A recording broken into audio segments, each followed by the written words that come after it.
चला सगळ्यांना शुभ दुपार. तर इथं आहे ना, मला खलबत्ता घ्यायचा होता, दगडी खलबत्ता. तसं हँडीलेमचा स्टीलचा आहे घरात, पण दगडाची सध्या चालू आहे. मग म्हटलं चला दगडाचा घेऊन. तर इथं मिस्टर बघत होते, त्यांना थोडं जास्त कळतं यात दगड कुठला काय. मग त्या ताईंनी छान इथं आम्हाला दगड कुठून दाखवला त्यात, आणि तो घेतला मग खलबत्ता. इथं पाटे खूप छान होते. पुढच्या वेळेस आपण नक्की पाटा पण घेणार आहोत. तर चला पाटा घेऊन आलो आणि गावात गेलो नंतर. तर इथं बघा एवढी गर्दी दाखवते मी तुम्हाला. तर आमच्या इथलं भैरवनाथाचं मंदिर आहे, गणपती बाप्पांचं मंदिर आहे. तर तिथं एवढी गर्दी होती. तर कशासाठी होती? अक्षय तृतीयेच्या पूजेसाठी, सामान घेण्यासाठी घरी. तर मग चला इथं सगळ्यांना शुभ सकाळ. तर सोनबाई तुळशीला पाणी घालून घेत होती. तर हा अक्षय तृतीयाचा सकाळचा व्हिडिओ येतो आहे तुम्हाला, आणि थोडा लेट येतो आहे, त्याबद्दल सॉरी. तर इथं मग सूर्यनारायणाला पाणी हे करून आणि छान पूजा करून घेतली तिने.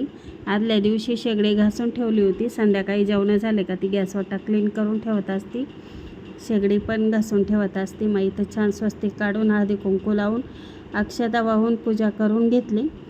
आणि आपल्या झाडाला भरपूर फुलं येत आहे सध्या. आपण वरती गच्चीवर पण भरपूर कुंड्यांमध्ये झाडं लावलेले फुलांचे. मग तेच एक फूल तोडून आणून तिने छान शेगडीची पूजा करून घेतली. आणि इथं झाली होती स्वयंपाकाला सुरुवात. तर बाजूला डाळ शिजत होती, मी कटाच्या आमटीची तयारी करत होते. इथं घेतल्या होत्या सगट लाल मिरच्या, लसूण, जिरे, आलं आणि कोथिंबीर काड्यांसहित घेतली. इथं खोबरं आणि जाळीवर इथं 4 ते 5 कांदे भाजून ठेवले होते, ते पण घेतले. आणि अशी मग कटाच्या आमटीचं मिक्सरला बारीक करून ठेवलं मी. तर छान होती कटाची आमटी. असं काही थोड्या गावठी पद्धतीने जर केली तर कटाची आमटी खूप छान होती. तर नक्की कधीतरी अशी ट्राय करा. मग इथं मिक्सरला मसाला बारीक करून घेतला. तर इथं पातेल्यात घेतलं आहे तेल, जिरे आणि भरपूर ठेचलेला लसूण. आपण मसाल्यामध्ये वाटण्यासाठी घेतला होता लसूण, पण ठेचून पण टाकायचा. सार किंवा कटाची आमटी भारी लागते एकदम. मग इथं आपण मिक्सर केलेला मसाला फ्राय करून घेतला, थोडं मीठ टाकलं. मिठाने लवकर फ्राय होतो आणि तेल पण सुटतं. इथं घरची लाल मिरची, हळद, घरचा मसाला, असं मग मसाला परतून घेतला छान तेल सुटेपर्यंत. आणि इथं मग डाळीचंच पाणी वापरलं आहे मी दुसरं पाणी नाही वापरत, फक्त डाळीचंच पाणी जास्त काढते आणि त्याच पाण्यामध्ये सार बनवते. बघा इथं पाणी तर खूप घट्ट असतं हे पाणी. मग ह्याच पाण्यात मी सार बनवते. इथं तेल सुटेपर्यंत मसाला फ्राय करून घेतला आणि नंतर इथं मी डाळीचं पाणी टाकून घेतलं. आणि फक्त मिक्सरचं भांडं धुवून ते पाणी वापरते मसाल्याला. इथं सुनबाईने आंबेरस करून घेतला, आंबे धुवून. इथं पुरण करून घेतलं. तर इथं वेलची पूड आणि जायफळ पूड टाकून घेतली मी, आणि छान पुरण करून घेतलं. तर आमच्याकडं गुळाचंच पुरण केलं जातं, साखरेचं कोणी खात नाही. तर आमच्या नाशिक भागात आहे ना 80% लोक गुळाच्याच पुरणपोळ्या करतात आणि खातात. बाजूला कटाची आमटी होती. तर छान कलर आला होता कटाच्या आमटीचा किंवा साराचा, आमच्या नाशिक भागात सारच म्हणतात. इथं छान नैवेद्य करून घेतले. तर मी तूप दाखवते तुम्हाला. आपलं हॉटेल आहे, तर मी घरीच तूप बनवते, म्हणून तुम्हाला ते दाखवलं मी की तूप आपलं घरचं आहे. इथं नैवेद्य बनवून घेतले. तर अक्षय तृतीयाचं असं आहे की आमच्या नाशिक भागात आहे ना, सासू सासऱ्यांना आंबेरसाचं जेवण किंवा उपास करू म्हणून जेव घातल्याशिवाय आंबा किंवा कैरी खाल्ल्या जात नाही. मग इथं छान बघा मी पुरण भरून घेतलं. दोन याच्या पुरणपोळी मला येत नाही, मी अशी शिंगलच करते. आणि टम्म फुगतात अशा पोळ्या. आणि इथं बघा किती छान कलर आला आहे पोळीचा. हळद न वापरता एवढा सुंदर कलर येतो. तर गुळाचीच पोळी ट्राय करायची, छान लागते गुळाची पोळी चवीला. आणि अशा छान पोळ्या मग करून घेतल्या. हळद न वापरता छान कलर आला ना पोळीचा, कमेंट बॉक्समध्ये नक्की सांगा.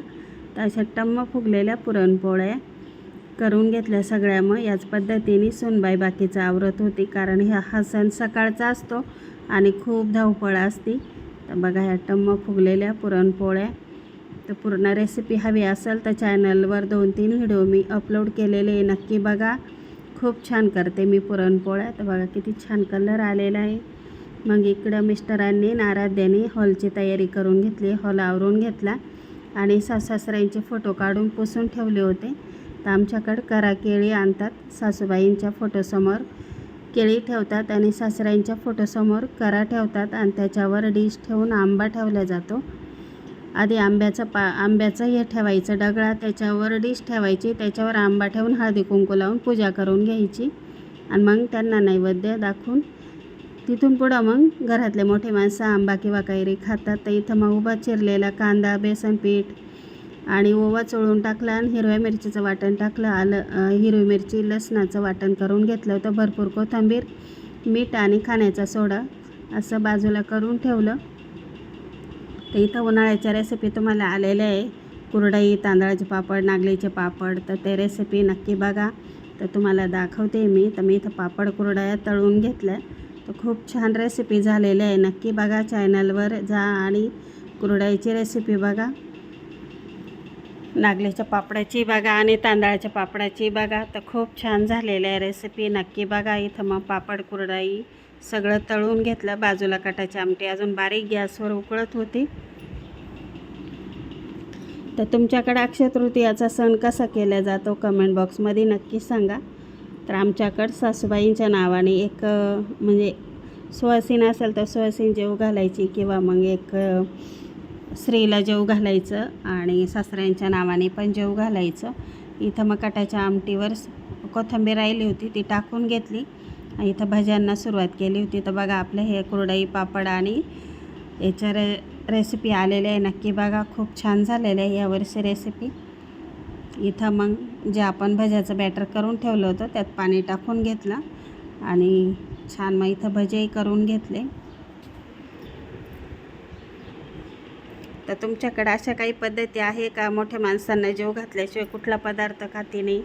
तर आमच्याकडं कैरीला जेव्हा कैरीची किंवा आंब्याची अक्षय तृतीयाला पूजा केली जाते, तिथून पुढंच घरात आणलं जातं आणि खाल्ल्या पण जातं.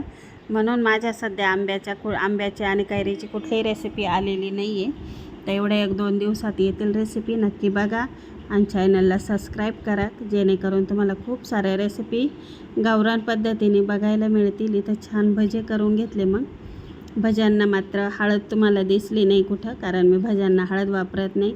इथं मिस्टरांनी मग पूजा करून घेतली, हार हळदी कुंकू लावून छान. आणि दोन्ही सासू सासऱ्यांच्या दोन्ही फोटोसमोर नैवेद्य ठेवून हे उपास करू ये नंदई आमचे, त्यांना मग टावेल टोपी टाकून कुंकू लावून आणि त्यांना जेवायला दिलं. त्यांचं दर्शन घेतलं, मग त्यांनी जेवायला सुरुवात केली. तर चला, व्हिडिओ आवडला असेल तर लाईक करा, शेअर करा, जाता जाता सबस्क्राईब करा. तुमच्याकडे काही वेगळ्या पद्धती असेल तर ते कमेंट बॉक्समध्ये नक्की सांगा. तर चलो, बाय.